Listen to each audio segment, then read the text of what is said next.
Hello दोस्तों, आप देख रहे हैं SMP ब्रांड चैनल। और आज हम लोग देखेंगे बिहार बोर्ड के लिए जो हिंदी का एकदम दिव्य क्वेश्चन है उसको हम देखेंगे। देखिए, हमारा हिंदी जो है वो दो भाग में बटा हुआ है। अगर गुदली का बात किया जाए तो गुदली में दो भाग है, एक गद्य भाग है, एक पद भाग है, और उसके बाद एक वर्णिका है, वो अलग है। ठीक है ना। तो आज हम देखेंगे गुदली का जो गुदली है, गद्य और पद भाग दोनों का क्वेश्चन है एकदम MBBS। इसमें जितने भी क्वेश्चन आपको दिख रहे हैं परीक्षा की दृष्टि से बहुत ज़्यादा VVI है, इसी से परीक्षा में आने वाले हैं। ठीक है ना। ये पार्ट आपका पहला होगा, यानी पार्ट 1 होगा। एक और पार्ट होगा जो क्या होगा, उसमें भी गुदली का ही क्वेश्चन रहेगा, अर्थात आपका कहानी और कविता का रहेगा। ठीक है ना। अब देखिए यहाँ पे जो क्वेश्चन दिया हुआ है, समझिए कि ये आपके बोर्ड में एकदम प्रिंटेड है। यही सब क्वेश्चन आता है। जितना हम क्वेश्चन आपको बता देंगे वही सब क्वेश्चन आने वाला है। इसमें अभी 20 क्वेश्चन है आपके पास दिख रहा है। 20 और क्वेश्चन पार्ट 2 में होगा। अगर 20 और 20 40, देखिए अगर देखा जाए तो आपका गुदली में 24 चैप्टर है। ठीक है ना। और अगर देखा जाए 40 दो का तो दो भी नहीं पड़ा। ठीक है ना। 2 के हिसाब से भी ज़्यादा हो जाए। ठीक है ना। 24 चैप्टर है तो 24 दूना 48 होना चाहिए। लेकिन हम आपको 40 ही क्वेश्चन देंगे, उसी क्वेश्चन से आपके बिहार बोर्ड में पूरा एकदम लड़ जाएगा। ठीक है ना। तो गुदली का बात है, गद्य वाला। ठीक है ना, मतलब गुदली वाला।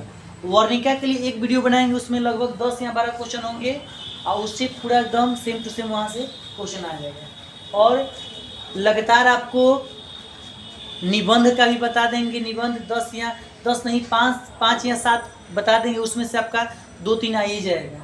आपका लेटर भी बता देंगे आपको कैसे लिखा जाता है, और उसको समझा देंगे। ठीक है ना। फिलहाल चलते हैं कि हिंदी में देखिए यहाँ पे लिखे हुए हैं कि हिंदी में क्या MBBS 100% यानी ये पूछने वाला है।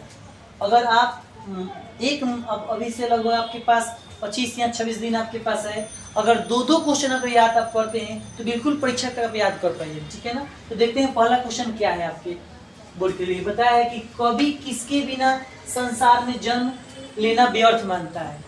ये आपका एकदम बहुत ज़्यादा इंपॉर्टेंट क्वेश्चन है कि कवि किसके बिना संसार में जन्म लेना क्या मानता है, व्यर्थ मानता है। ठीक है ना। और दूसरा क्वेश्चन आपके पास है कि वाणी कब बीज के समान हो जाती है। दूसरा क्वेश्चन क्या है हुआ कि वाणी कब बीज के समान हो जाती है। फिर आगे है हुआ तीसरा नंबर क्वेश्चन कि गुरु की कृपा से किस युक्ति की पहचान होती है। ठीक है ना। गुरु की कृपा से किस युक्ति की पहचान होती है। बहुत ही ज़्यादा MBBS क्वेश्चन है। हरिदास से कवि का क्या अभिप्राय है, ये भी क्वेश्चन आपके बोर्ड में एकदम छपने वाला है। कृष्ण को चोर क्यों कहा गया, कवि का अभिप्राय स्पष्ट करें। यानी कृष्ण को चोर क्यों कहा गया, उनके बारे में आखिर कवि क्यों कहते हैं चोर कृष्ण को चोर क्यों कहा गया, कवि का अभिप्राय। यानी कवि कृष्ण को क्यों चोर बोलते हैं, इसका अभिप्राय भी बताना है, यानी क्यों, उसका कारण भी। फिर मन लेहूं पर देहूं छटाक नहीं से कवि का क्या अभिप्राय है। यानी जब रसखान के बारे में पढ़िएगा उसमें बताया गया है। ठीक है ना। तो इसको भी आप ध्यान दीजिएगा, बहुत ज़्यादा इंपॉर्टेंट है। 6 नंबर भी आगे बढ़ा हुआ। कवि के दृष्टि में माली और मालिन कौन है और क्यों। इसमें ये भी आपका एकदम MBBS क्वेश्चन है, परीक्षा में एकदम छपने वाला है। कवि अपने आंसुओं को कहाँ पहुंचाना चाहता है और क्यों। ठीक है ना। ये क्वेश्चन भी आप एकदम बिल्कुल याद कर जाइए, बहुत ज़्यादा इंपॉर्टेंट क्वेश्चन है। यही सब बिहार बोर्ड में आपसे पूछेगा। अगर बोर्ड पे आपको थोड़ा कम दिखाई दे रहा होगा तो हम बोल रहे हैं, इसको आप लिख लीजिए। ठीक है ना। चलिए आगे है हुआ कि कवि अपने आंसुओं को कहाँ पहुंचाना चाहता है और क्यों, ये बता दिया आपको। फिर आगे है कि कवि ने डफाली किसे कहा है और क्यों। एक तो प्रश्न यहाँ पे 2 प्रश्न इसमें लगा दिए हैं कि कवि ने डफाली किसे कहा है और क्यों, ये आपको बताना है। आगे 11 नंबर क्वेश्चन है हुआ कि कवि को भारत में भारतीयता क्यों नहीं दिखाई देती है। यानी कवि को भारत में भारतीयता क्यों नहीं दिखाई देती है, ये आपको लिख लेना है। भारत माता का ह्रास ही राहु ग्रसित क्यों दिखाई पड़ती है, ये आपको देख लेना है।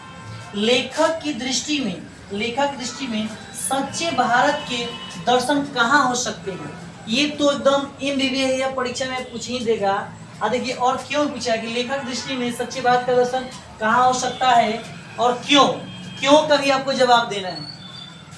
आगे देखिए, दिनकर की दृष्टि में आज के देवता कौन है और वह कहाँ मिलेंगे। याद रखिए क्या है वह, दिनकर की दृष्टि में आज के देवता कौन है और वह कहाँ मिलेंगे।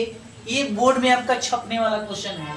देखिए, छायाएं दिशाहीन सब और क्यों पड़ती है स्पष्ट कीजिए। ये भी क्वेश्चन बहुत ज्यादा विवेक है। हिरोशिमा में मनुष्य के साथी के रूप में क्या है स्पष्ट कीजिए। ये भी हिरोशिमा चैप्टर से बहुत ज्यादा एक खास क्वेश्चन हो जाता है। कवि को वृक्ष बुढ़ा चौकीदार क्यों लगता था। ये भी बहुत ज्यादा इंपॉर्टेंट क्वेश्चन है। खोखा किस मामले में अपवाद था। ये भी बहुत ज्यादा इंपॉर्टेंट है। बढ़ते नाखून द्वारा प्रकृति मनुष्य को क्या याद दिलाती है। इसको भी आप बहुत ध्यान से देखिएगा, याद कर ही लीजिएगा। बहादुर अपने घर से क्यों भाग गया था। ये भी बहुत ज़्यादा इम्पोर्टेंट है। नेताओं के बारे में कवि की क्या राय है। याद रखिएगा, जितने भी 20 क्वेश्चन आपको बताए हैं आप बिल्कुल कॉपी में नोट करके इसका आंसर तैयार कर लीजिएगा, क्योंकि यही सब बिहार बोर्ड में छपने वाले हैं। पूरा 100% गारंटी आपको देते हैं, क्योंकि हमेशा जितना हम क्वेश्चन हिंदी बताते हैं सेम टू सेम पूछता है। इसलिए आप हम पर भरोसा कीजिए और इसको जरूर एकदम लिख ही लीजिएगा। अब कल मिलेंगे 20 क्वेश्चन और लेकर, तब आपका क्या होगा, गुजरी समाप्त हो जाएगा। उसके 10 या 15 क्वेश्चन आपका क्या होगा, वर्णिका से होगा। आपका पूरा उसी से क्वेश्चन आपके आने वाले हैं, ठीक है। और हम निबंध भी आपको बताएंगे। Thank you, have a nice day. अगले वीडियो का आप इंतजार कीजिए।